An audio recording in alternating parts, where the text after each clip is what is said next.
Molly, can you tell me, as a 16-year-old, how you became aware of what was happening in the steel organizing effort? As a 16-year-old, I lived on the West Side. And the West Side was a community. It was mostly composed of, majority were Jewish workers, Jewish people, but the workers in the main. My parents were workers, and they worked in restaurants in the corner of St. Louis and Roosevelt Road, which was kind of our corner. My father was a cook, and then my mother, after we came to this country.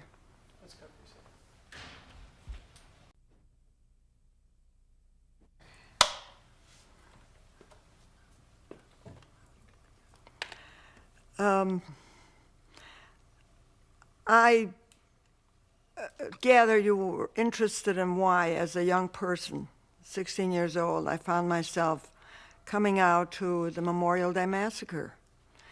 I came to this country in 1929 from Poland. I was 12 years old. And my father had been here for 9 years. It was very difficult. Families were divided, and they finally were able to come. My brother, my mother, and I came at that time. And we lived in the West Side because it was a Jewish community, and that's where immigrants generally settled, in the communities where they felt at home. And they felt at home in communities that reflected their nationality. And because we didn't know the language, there were stores there where they spoke Yiddish, and there were schools where you could make certain reference to the language that you knew. I knew two languages at that time. I knew Polish and I knew Jewish. I very quickly forgot the Polish because I had nobody to talk to in that language. But Yiddish I retain to this day.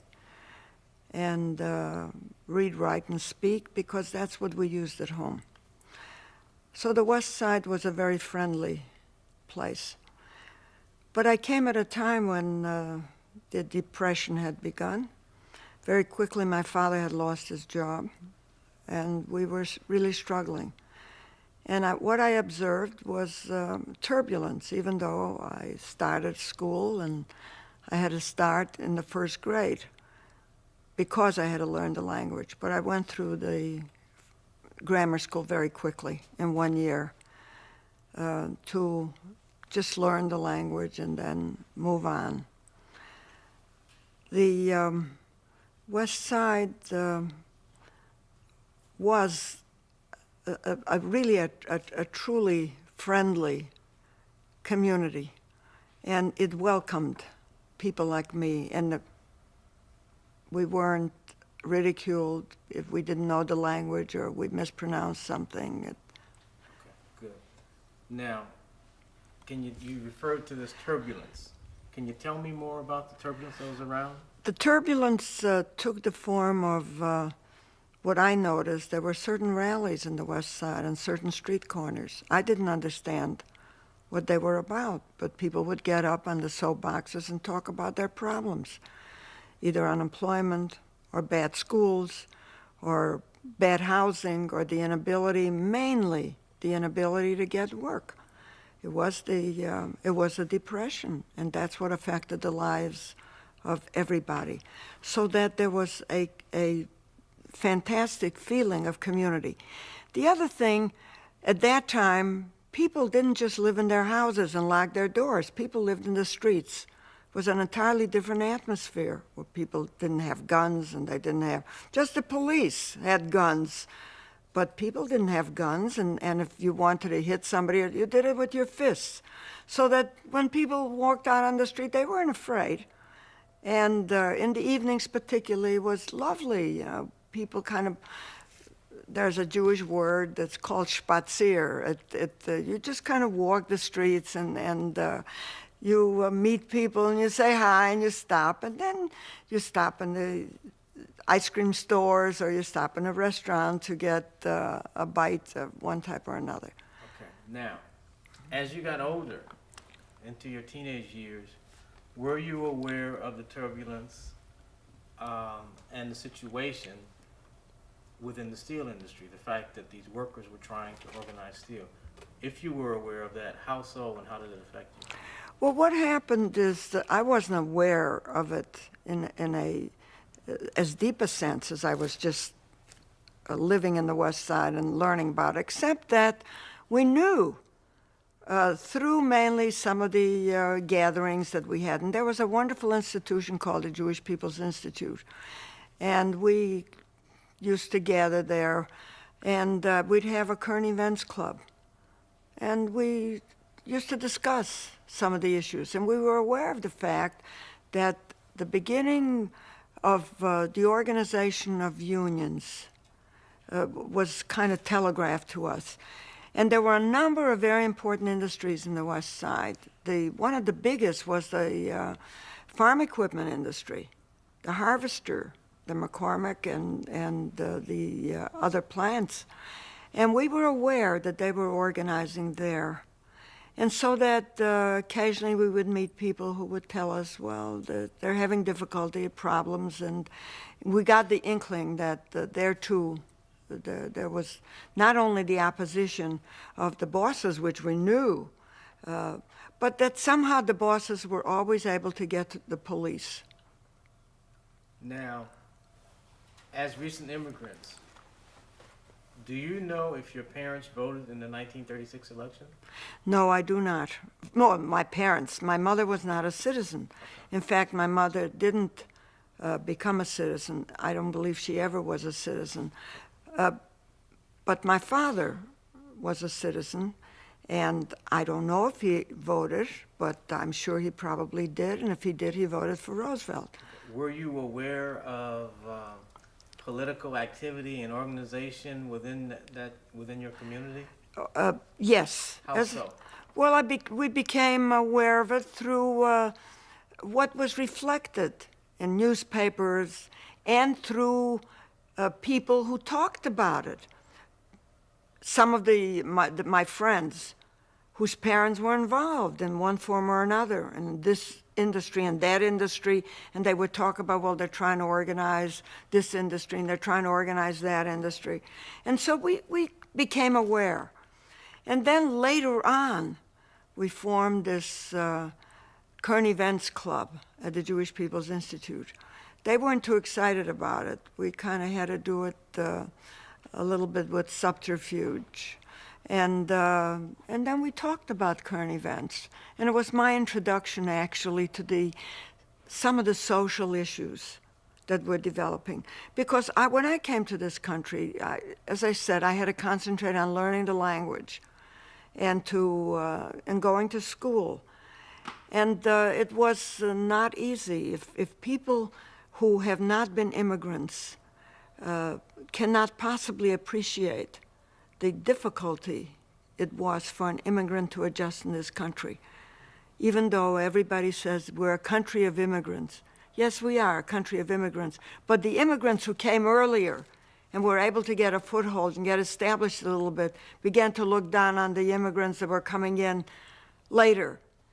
Nothing has changed on that. We still do that. Before, the immigrants were Irish and English and German and white, more acceptable. Today, the immigrants are a little different. They're of color. They may be from Haiti, or they may be from Guatemala, or they may be from another Latin American country, from Mexico, and Puerto Ricans. And so there's a different type of prejudice. The blacks at that time, and of course they weren't referred to as blacks at that time, were not a factor in my early days in this country. And actually, I didn't become aware of blacks until I became involved in some of the activities around the plants and the unions, because the black workers were beginning to enter the industries. They were brought up from the South first, historically, as strikebreakers. And then later on, they became established. They became workers, and in the factories at that time, there was very hard work, very difficult work, and the black workers The Negroes were brought in to the most difficult aspects of the work. And the more rarefied areas, the skilled workers, the machinist departments and so on, were still populated by the white skilled workers. And the black workers at that time were not given the opportunity to learn these skills. But I wasn't that smart at that time to know all this. It was in later years that I could understand what was happening there. Okay. Now, tell me. We're almost out of film. We're getting ready to change. My goodness, I talked 11 minutes. Okay. Wow. Now, when we begin. Was this all right? It's a little different. One of the interesting things about the West Side is that it was not only an activist community, all kinds of trends and all kinds of groupings, and there were certain institutions that existed at that time. And one of them was the Jewish People's Institute on St. Louis and Douglas Boulevard. And they had all kinds of wonderful activities for young people. They had a swimming pool and a gymnasium, and they had certain concerts, and they had a roof garden where they organized dances and so on. So some of us used to go to the Jewish People's Institute, and we weren't interested in the things that they were doing because they weren't really reflecting the things that we became aware of, the turmoil in among the people, the restlessness, the unemployment. And so we organized a current events club. And that current events club was the group that was very, very helpful to me to begin to understand what was happening in the community, as well as in kind of in the city as a whole, and was my introduction to an understanding of some of these issues. And it was through this current events club that we began to participate in various labor activities. For example, the International Harvester Mills. Okay, can we just jump forward and tell me about the involvement that led to the... Because they were all organizing at that time, and it was around the time of the founding of the CIO, which was a very great advance because they were organizing workers on an industrial basis so that people who were always left out of unions had the first opportunity to get into them. And that was a very revolutionary development as far as the labor movement was concerned. So we became interested. We discussed that in the current events club. And then we were asked to go out to the picket line of the harvester plant, and we did. And we worked in the kitchens and helped set up the soup kitchens for the workers. And then somebody suggested that there was some development in the steel mills, that they were negotiating this contract, that United Steel had signed their contract, and the workers were very happy, but that small steel, the little steel plants, made a decision to buck the union. They weren't going to sign. And the worst of them was Tom Girdler of Inland Steel. Republic Steel, I'm sorry. Again, the worst of them was, and then we'll just edit it. The worst of them was Tom Girdler of Republic Steel. And we became aware of it. We had never seen the man and so on, but we knew that he was one of these vicious employers who just was not going to give in to anything. And the workers we knew were on strike in all the small steel plants, Youngstown, Inland, and Republic. And the union had suggested that a series of rallies take place, and they had a number of rallies on, I believe, Friday before Memorial Day and various other days. And then the decision was made to call a citywide rally to try to get the support of as many community people as possible. And that's where we came into the picture, and it was suggested to us in the club that we go out there on Memorial Day. And we did that. We went in a couple of cars, and we came out there, and it was gorgeous day, absolutely a beautiful day. One of these magnificent, sunshiny days. And we were very happy to be out there because it was a prairie. There was hardly anything there. There was except the big mills. And there was the saloon, Sam's Place, which was the watering hole for the workers when they got through with a big, heavy day. And this sort of became the headquarters of the strikers. We went there, and we went to Sam's Place. And there were thousands of people there. By the time we got there, the place was a sea of people. And the most interesting and wonderful thing was that it was a family day. People came out there like a picnic. We're going to support the steel workers, and we're going to enjoy a picnic day with our families. And it looked like God shone on that idea. So when we came there, we joined right in, and we went over there at Sam's Place, and they set up a small platform. And some of us had already learned a lot of the labor songs, and I had a fairly good voice. They said, "Come on, Mollie, lead some of the singing." And we had some songs. There was a song about CICIO, and of course Solidarity Forever, which already had become the theme, the anthem of the labor movement. And so I got up there and was leading the singing like I knew what I was doing. And the workers were just loved it. I mean, everybody was singing and joyful and marvelous, very optimistic, and a feeling that we're going to win this. We're really going to win it. And we showed that we weren't alone, that the people of the city were with us. And this was a very inspirational moment. So there were a number of speakers, and they tried to keep it short, which was nice. And then they suggested that we all walk towards the gate, just to see what the gate looks like and to show that since they refused to allow picketing right in front of the gate, they feeling was that this would be a nice way of just walking closer to the gate. So nobody lined up, and there wasn't anything like a march. We just walked, and people were talking and holding hands, and the children were being carried by their fathers on their shoulders, and everybody was laughing, and it was a joyous thing. And none of the workers, and this later on became an important point, nobody carried a stick or a stone or anything. They carried their children, they carried their lunch baskets, and maybe some of them that time didn't have canned beer, so maybe they had a drink of some kind. And we walked, and we were walking towards the gate.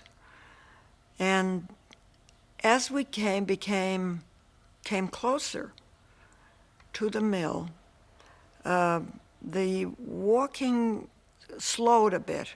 Now, I wasn't way up in the front line, but I wasn't very far back either. And as it slowed a bit, we tried to find out what was happening, and obviously the people in the front of the line had already seen what was happening. And what was happening there is that the mill was completely surrounded by cordons of police. It seemed like the entire police force of the city of Chicago was out there. And they had their guns drawn, and there were machine guns up on the roofs. And the people were, at that point, beginning to get sort of concerned, and the mood began to change a bit, particularly the people in the front. But it didn't deter. We were still going to go over to the mill and just conduct a peaceful mass picket line without signs, and just walking in front with this tremendous outpouring of support from the city as a whole.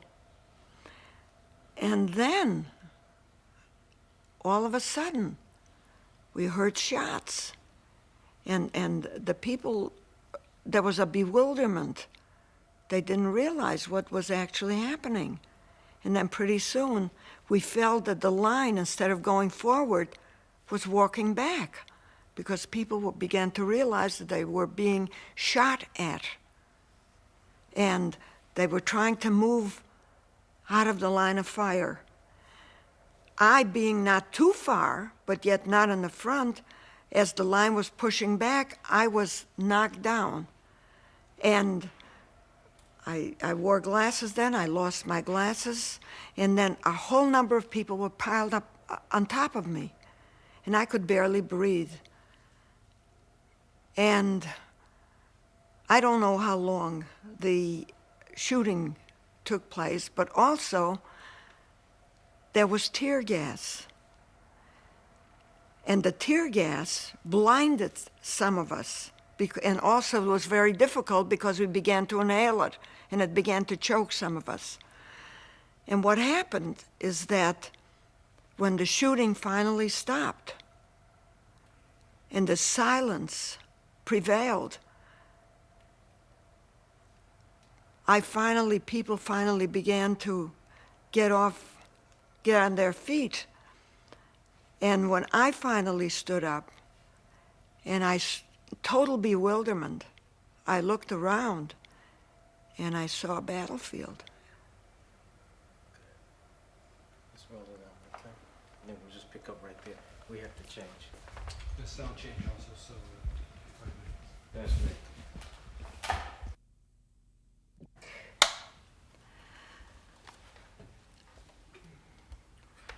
Yes, it was a battlefield. There's no question. And in my entire life, that was the first time and only time that I saw a battlefield in action, actually. I've seen a lot of battlefields in movies, but I was there. The carnage was unbelievable. There were bodies strewn all over. There were people trying to carry others off the field. There was crying and moaning. I wouldn't say there was hysteria. There was fear, terrible fear, and of course a terrible anger. And as I was finally getting up, and I stood up, I felt something in my back, and there was a policeman with a gun pointed on my back and said, "Get off the field before I put a bullet through your back." And at that point, some of my friends came running back and just kind of scooped me up and took me back to Sam's place. And of course, Sam's place was, as I mentioned, it was a hospital. At that point, it was a first aid station. Because a number of doctors had come out, partly because they were socially conscious and they wanted to participate, and some because they figured, well, maybe in a big demonstration like that, there's always a need for first aid. And so they kind of set up a first aid operation at Sam's place. But the demands on that was entirely different. It wasn't just bandaging a child's foot or something, but it was a major, major disaster. And when you see in the movies or you read about the current wars, you see what a first aid station is and what it means to take bodies off a battlefield. And it was an absolute, incredible, devastating moment for me.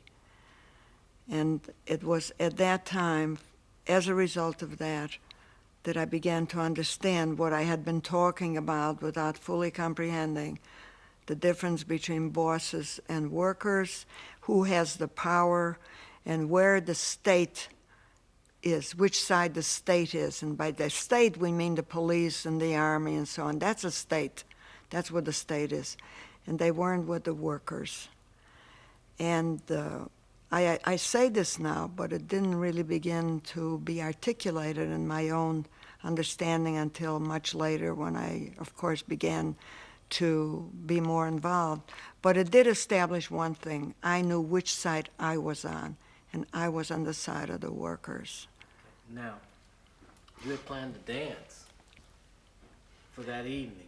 Can you tell me what happened when you got back to the dance hall? What you did? As I mentioned, when I was taken off the field by my friends, they put me in a car, and we went back to the Jewish People's Institute. And we certainly were not going to be going to a dance. There were just a handful of us, and the roof garden was filled. It was a gorgeous, as I mentioned, a gorgeous night, gorgeous day, and it was a gorgeous night, and it was filled with young people. Well, instead of having a dance, those of us who came back transformed that dance into what I believe was the first protest meeting of the Memorial Day massacre.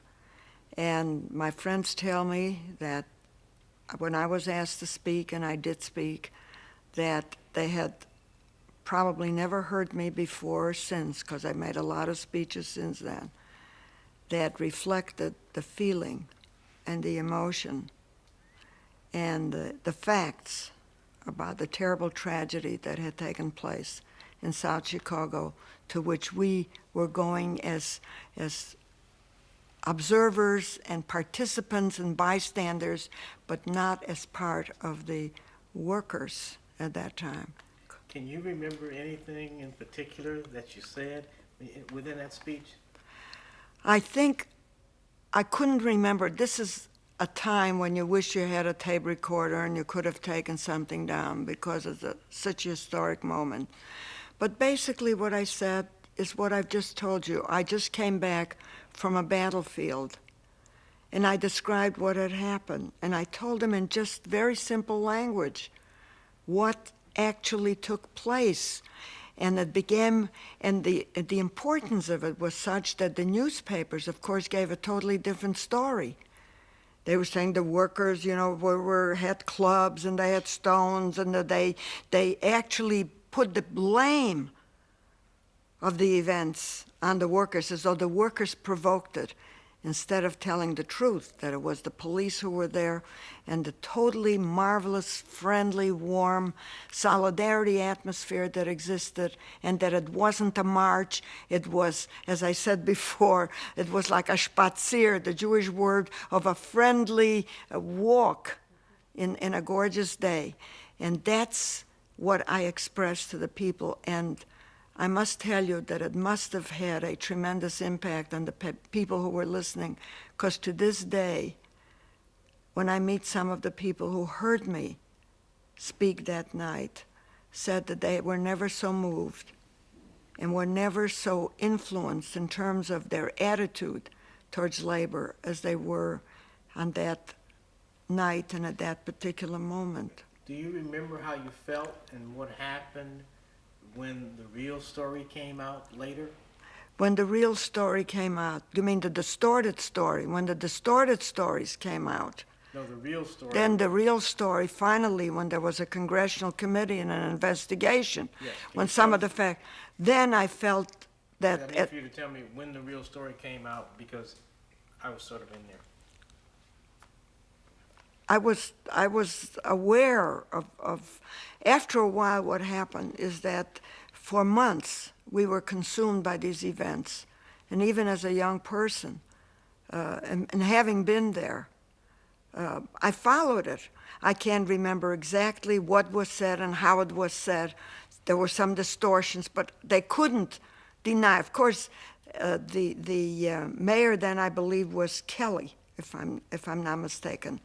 And of course, they tried to put on an entirely different story. But we were there.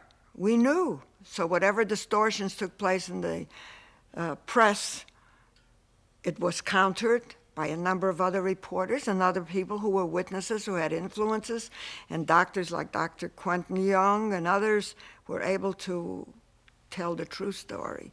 And later on, during the congressional hearings, of course, they couldn't hide the full truth of that. And it made a change in the attitude of the police department. And while it didn't completely cure them of the great temptation to be violent towards strikers, which continued for quite a while, it was muted to a large extent. It wasn't the same kind of use of these kinds of weapons and the killing and murder. Of course, it took place in other cases too. Now, we have 3 minutes. After the massacre, to your knowledge, did the steel workers concentrate more on affecting people that were running for political office so that then they would have more inroads into police and judges and so forth to, in a sense, prevent that from ever happening again?